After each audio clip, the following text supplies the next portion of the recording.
Hello प्यारे दोस्तों, इस वीडियो में मैं आप सबको बताने वाला हूँ। ये तो आप लोग जान ही रहे हो कि ये आपका हिंदी हो गया क्लास 10th का मेरे दोस्त, ये हिंदी। और इसके अंतर्गत हम पेज नंबर 63 से लेकर के मैं आपको, तो चलिए हम लोग स्टार्ट करते हैं। आपका 63 से हम लोग स्टार्ट करेंगे और सोल्व करके पेज नंबर 70 तक पूरा का पूरा सोल्व किया जाएगा, ठीक है। और इसके अंतर्गत क्या है दोस्तों की लघु उत्तरीय प्रश्न आपका दिया है। इसके अंतर्गत क्या टोटल जो लघु उत्तरीय प्रश्न जो दिया है ना, वो शायद 38, लगभग 38 क्वेश्चन दिया है। इससे हम लोग एक एक करके इस वीडियो में आपको एक एक करके सोल्व करके माने कि अच्छी प्रकार से बताने वाला हूँ, ठीक है। पहला प्रश्न जो पूछा गया है कि पद्य साहित्य से आप क्या समझते हैं, लिखिए। चलिए, तो मेरे दोस्त उत्तर में देखिए ये लिख लेना है कि पद्य साहित्य से तात्पर्य काव्य साहित्य की उस विधा से होता है। देखिए, मैं ऐसा इसलिए बताता हूँ कि आपको काफी आसानी हो सके, ठीक है। इस तरीके से क्या करना है, पूरा जैसा कि आपको दिया गया है ध्यान से देख करके नोट कर लीजिएगा। दूसरा क्वेश्चन देखिए पूछा है कि हिंदी पद्य साहित्य को कितने कालों में बांटा गया है। नाम लिखते हुए समयावधि भी लिखिए। तो यहाँ पे जरा ध्यान से देखिए कि आचार्य रामचंद्र शुक्ल ने हिंदी पद्य साहित्य के इतिहास को 4 युगों में कितने, तो 4। यहाँ देखिए ये पहला अध्याय आदि काल, भक्ति काल, रीति काल, ये हो गया आपका आधुनिक काल, ठीक है। आप इन्हें ध्यान से देख करके नोट करिएगा। तो चलिए अब देखते हैं आगे का क्वेश्चन। क्वेश्चन नंबर 3 में कहा है कि रीति काल को श्रृंगार काल क्यों कहा गया है।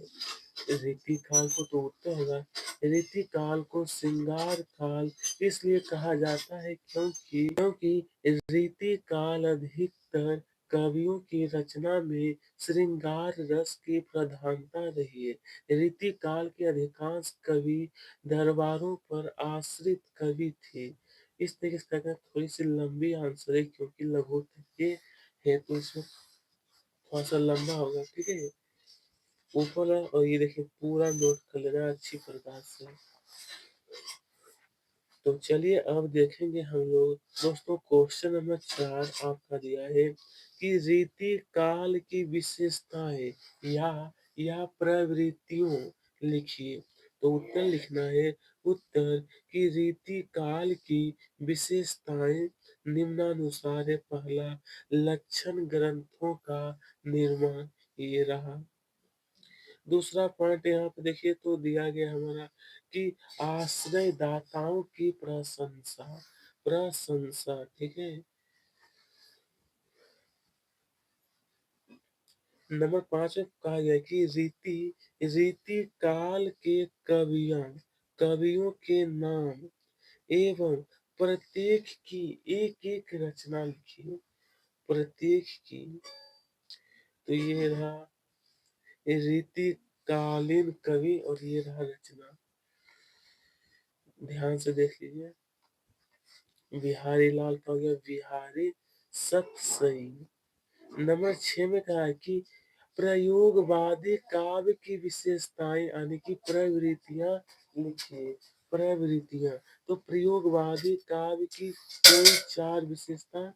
तो पहली विशेषता जो आपको लिखना है, ये ध्यान से देखिएगा, ये नवीन उपमानों का प्रयोग। क्या है, नवीन उपमानों का प्रयोग। दूसरा पॉइंट देखिए तो मुक्त मुक्त छंदों का प्रयोग, ठीक है। इसके आगे जब देखेंगे, इसके आगे बस 2 ही विशेषता लिखना है, ज्यादा नहीं लिखना है, 2 लिखना है, इतना ही काफी है। नंबर 7 में कहा कि प्रयोगवाद में के कवियों के नाम नाम से, एक मिनट रुक जाइएगा थोड़ा सा दोस्तों। कहा गया है कि एक एक रचना का नाम लिखिए। एक एक रचना का नाम, तो दोस्तों उत्तर लिखना है प्रयोगवादी कवि। यहाँ पर कहा गया है हमसे फिर रचनाएं, तो अज्ञेय ये रहा पूरा। उसके बाद गिरिजा गिरिजा कुमार माथुर। ठीक है। अब चलिए आगे का जो प्रश्न कहा गया है, क्वेश्चन नंबर 8 क्वेश्चन नंबर 8 में कहा है कि प्रगतिवाद के कवियों के नाम एवं प्रत्येक की एक एक रचना का नाम लिखिए। ठीक है। तो प्रगतिवादी कवि और यो गया रचना, तो नागार्जुन का ये सभी रचना है। दूसरा पॉइंट फिर दिया है केदारनाथ, तो इनकी जो भी रचना है यहाँ पर लिखा हुआ है कुछ रचनाओं के नाम। ठीक है। क्वेश्चन नंबर 9 में कहा है कि प्रगतिवाद की विशेषताएं यानी प्रवृत्तियां लिखिए। तो पहला हुआ ईश्वर के प्रति अनास्था, ईश्वर के प्रति अनास्था। दूसरा पॉइंट फिर है कि प्रतीकों का प्रयोग। ठीक है। आइए अब देखते हैं नंबर 10 में दोस्तों का है कि नई कविता की विशेषताएं। तो उत्तर लिखना है कि छंदवाद का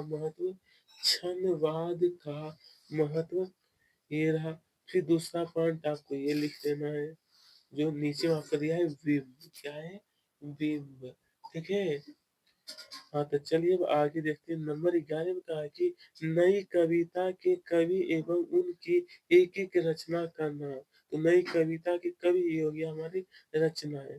पहला भवानी प्रसाद मिश्र, दूसरा पांड्या कुंवर नारायण, और इनकी जो रचना है वो यहाँ पर दिया गया है इनकी रचना भी साथ में ही। सूरदास के साहित्य का भाव पक्ष लिखते हुए दो रचनाओं के नाम। तो रचनाएं हमारा ये सभी हो गया रचना। उसके बाद भाव पक्ष, ये आज नंबर जो देख रहे हो भाव पक्ष, इस तरीके से देख लीजिए। ठीक है। ये रहा हमारा भाव पक्ष।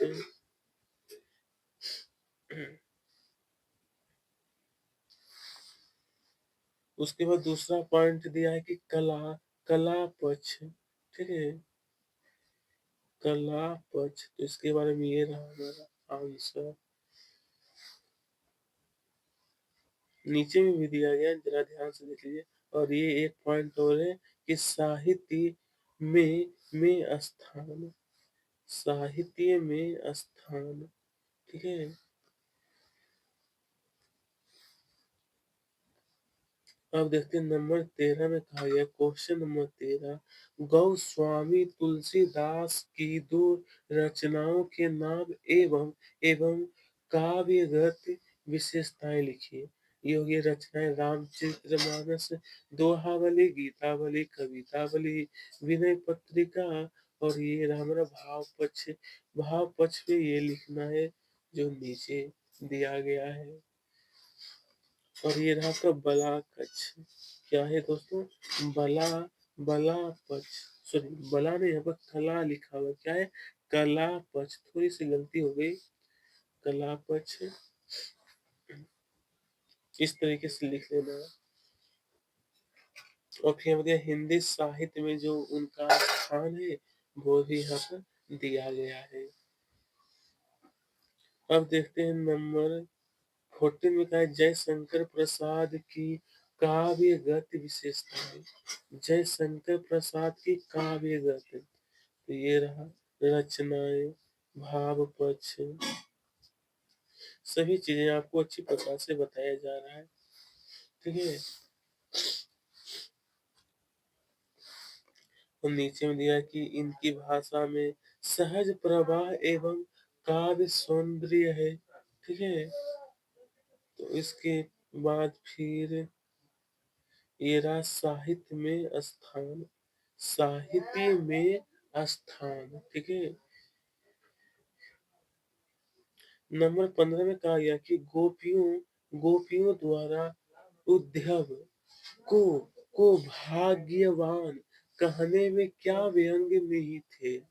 आखिरकार दोस्तों गोपियां द्वारा उद्धव को भाग्यवान कहने में तो ये रहा दोस्तों इसका उत्तर।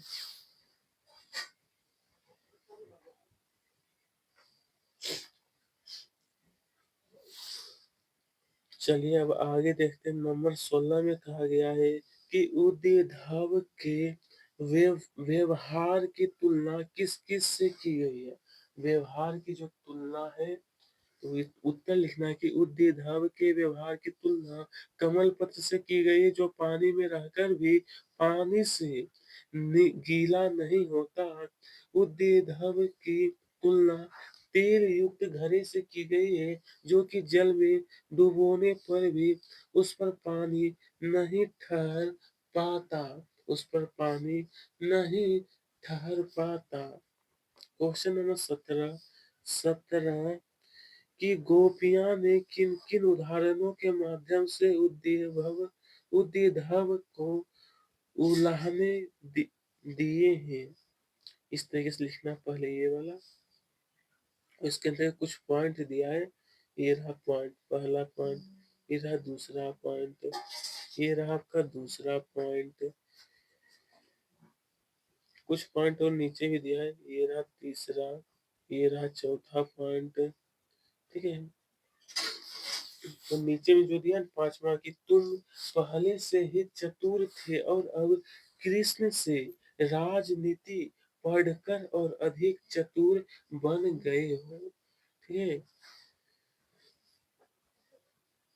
क्वेश्चन नंबर 18 में कहा कि उद्भव द्वारा दिए गए योग के संदेश ने गोपियों की विरागिन में घी का काम कैसे किया। तो उत्तर आपका ये रहा। ठीक है, कि इसी आस के बल पर वे, पूरा लिख लीजिएगा ये इसे देख करके। तो आइए दोस्तों अब देखने वाले क्वेश्चन नंबर 19 में कहा है कि मर मर्यादा ना लही के माध्यम से कौन सी मर्यादा ना रहने की बात की जा रही है। ये रहा।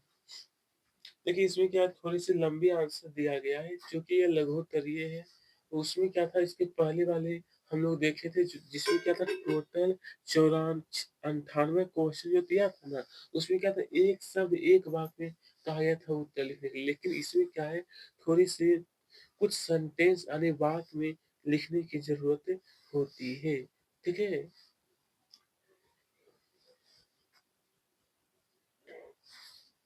नंबर 20 में कहा है कि गोपियां के अनुसार राजा का धर्म क्या होना चाहिए। गोपियों के अनुसार, ये पूरा लिखिएगा कि गोपियों के अनुसार राजा का धर्म प्रजा के हित का पूरा ध्यान रखना होना चाहिए। ठीक है, और प्रजा को किसी प्रकार से नहीं सताया जाना चाहिए। इस तरीके से पूरा नोट करिए। आइए, गोपियां ने उद्देधव से योग की शिक्षा कैसे लोगों को देने की बात कही। देने की बात, ये रहा उत्तर दोस्तों, कि गोपियां कहती है कि उद्दीधव योग संदेश उन लोगों को दीजिए जिनका चित्त स्थिर अर्थात जो चंचल मन वाले हैं। हमें इसकी आवश्यकता नहीं, क्योंकि हमारा मन तो श्री कृष्ण पर स्थिर हो गया है और कहीं लगता ही नहीं।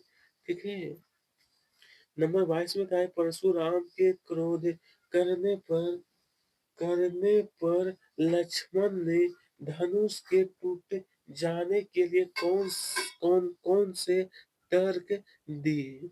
इस तरीके से पूरा लिखना है जो मैं बता रहा हूँ आपको। पहले ऊपर वाला लिखना है कि परशुराम के क्रोध करने पर लक्ष्मण ने धनुष टूट जाने के लिए निम्न तर्क दिए। ये रहा पूरा आंसर। ठीक है,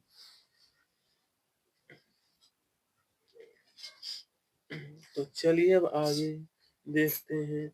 नंबर 23 में कहा है, परशुराम के क्रोध करने पर राम और लक्ष्मण की जो प्रतिक्रियाएं हुई, उनके आधार पर दोनों यहाँ पर कहा गया कि स्वभाव की विशेषताएँ लिखिए, स्वभाव की विशेषताएँ।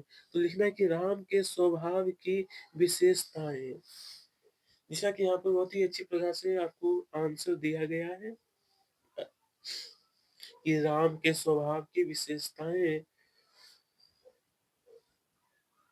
ओके, ये रहा राम के स्वभाव। इसके इसे जब आप लोग ध्यान से देखिएगा तो फिर नीचे में एक पॉइंट और है और यहाँ पे बताया गया है आपको लक्ष्मण के स्वभाव की विशेषताएँ, स्वभाव की विशेषताएँ,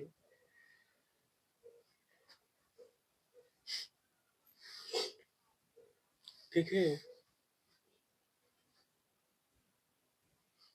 अब चलिए आगे देखते हैं। क्वेश्चन नंबर 24 में कहा है कि लक्ष्मण ने वीर योद्धा वीर योद्धा की क्या-क्या विशेषताएँ बताई? लक्ष्मण जो थे, तो देखिए लक्ष्मण ने वीर योद्धा की निम्नलिखित विशेषताएँ, जो कि यहाँ पर दिया गया आपको, यहाँ पे देखिए, ये रहा कुछ पॉइंट। वीर पुरुष किसी को अपशब्द नहीं कहते।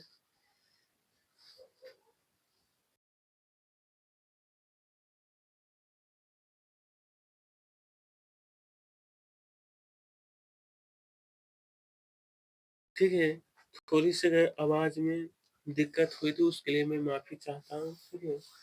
अब प्रश्न 25 में कहा है कि अ, स्मृति को पाथेय बनाने से कवि प्रसाद जी का क्या आशय है? किनके? तो कवि प्रसाद जी जो है, उनका क्या आशय है? वो बताना है। तो देखिए उत्तर लिखना है, ये वाला आपका आंसर होगा। तो प्रिय दोस्तों, अब देखेंगे आगे का क्वेश्चन कि मुरझाकर गिर रही पत्तियां किसका प्रतीक है? आखिरकार दोस्तों मुरझाकर गिर रही पत्तियां, तो इनके माध्यम से कवि जयशंकर प्रसाद क्या कहना चाहते हैं? क्या कहना चाहते हैं? ये रहा मेरे दोस्त।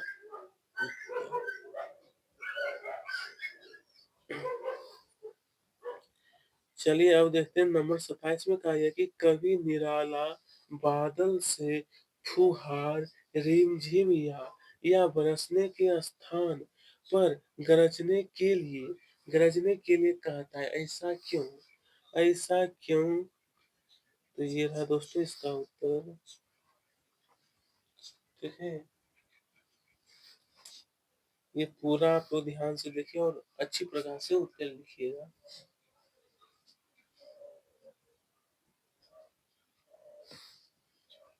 चलिए अब नंबर 28 में कहा है कि उत्साह उत्साह कविता में बादल किन किन अर्थों की ओर संकेत करता है? किन किन अर्थों की ओर? तो उत्साह कविता में बादल कई कई अर्थों की ओर संकेत करता है। देख सकते हो यहाँ पर है दूसरा पॉइंट, ये रहा तीसरा पॉइंट, ठीक है?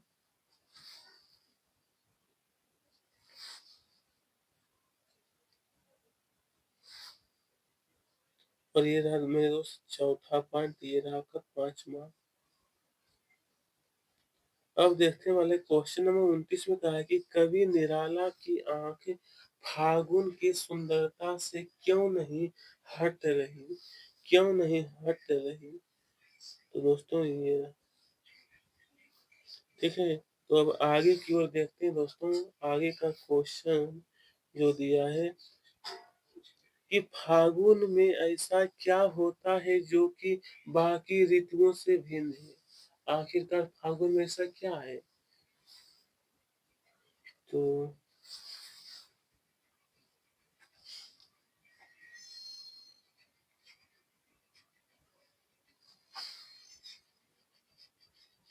अच्छी प्रकार से नोट करिएगा।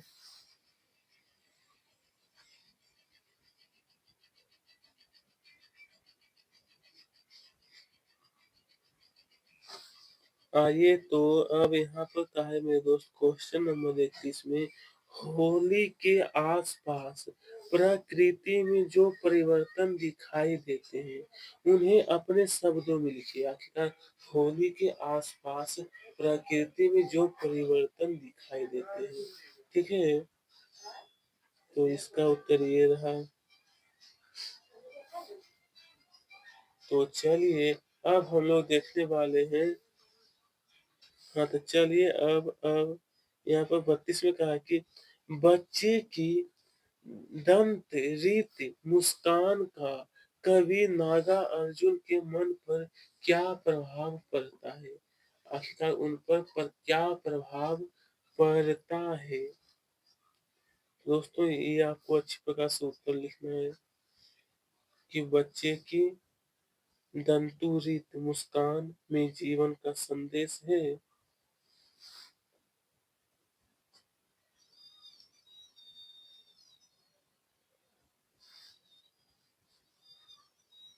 ये पूरा आपको लिखना है। ओके मेरे दोस्त।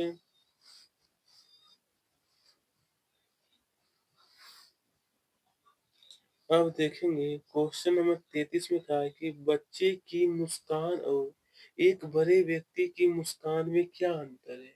एक बच्चे दोस्तों, ठीक है, पूछा गया है क्या है? तो बच्चे की मुस्कान और एक बड़े व्यक्ति की मुस्कान में, तो बच्चे की मुस्कान और एक बड़े व्यक्ति की मुस्कान में निम्न अंतर है। बच्चे की मुस्कान ये हो गया, एक बड़े व्यक्ति की मुस्कान। देखिए पहले ऊपर वाला ध्यान से देख लीजिएगा, उसके बाद मैं नीचे आपको बताने वाला हूँ। ओके।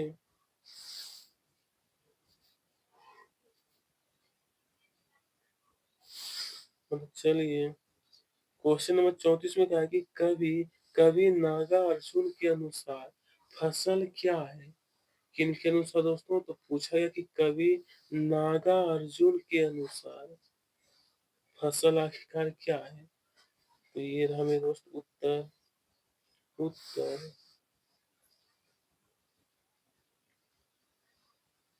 ठीक है, ये पूरा आपको नोट करना है। उसके बाद दोस्तों अब देखने वाले क्वेश्चन नंबर 35 में कहा कि कविता में फसल फसल उपजाने के लिए आवश्यक तत्वों की बात कही गई है। वे आवश्यक तत्व कौन से हैं? आखिरकार दोस्तों वे आवश्यक जो तत्व है वे काय कौन से हैं? तो फसल उपजाने के लिए आवश्यक तत्व पानी, उपजाऊ मिट्टी, सूरज की धूप, हवा, मनुष्य द्वारा किया गया परिश्रम। इन सभी चीजों की आवश्यकता होती है, तभी अच्छी प्रकार की फसल तैयार होता है। 36 में कहा है, फसल को हाथों के स्पर्श की गरिमा और महिमा कहकर कवि क्या व्यक्त करना चाहता है? तो दोस्तों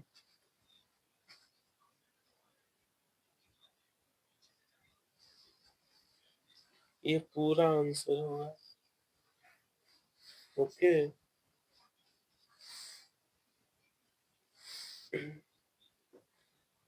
तो चलिए इस तरीके से पूरा आपको अच्छी प्रकार से नोट करना है मेरे दोस्त। इतना करने के बाद इतना करने के बाद देखिए क्वेश्चन नंबर 37 में कहा कि कवि कवि नागार्जुन ने फसल को हजार हजार खेतों की मिट्टी का गुण धर्म क्यों कहा?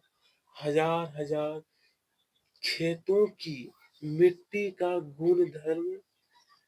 तो दोस्तों ये रहा इसका उत्तर कि कि फसल को हजार हजार खेत की मिट्टी का गुण धर्म इसलिए कहा गया है क्योंकि प्रत्येक मिट्टी में अनेक प्रकार के खनिज और पोषक तत्व होते हैं, जिनसे पौधे रस लेकर अपना पोषण करते हैं, जिससे उनका स्वाद और प्रभाव अलग हो जाता है। क्या होता है?